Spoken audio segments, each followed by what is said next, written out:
Resmo Polres Goa berhasil menangkap seorang pria di Goa yang diketahui telah menikam kekasih. Korban mengaku melakukan penikaman karena kesal, tolak saat meminta hubungan badan.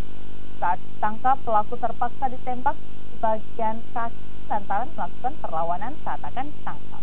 Pelaku diketahui telah menikam kekasihnya lantaran tolak untuk berhubungan badan.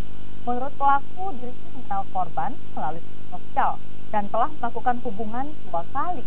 Namun ketika hendak untuk meminta berhubungan badan lagi, korban menolak sehingga pelaku kesal dan menikam sehingga korban kritis dan harus menjalani perawatan di rumah sakit. Tidak hanya itu, pelaku juga mengambil biaya telepon genggam dan 1 unit sepeda motor korban.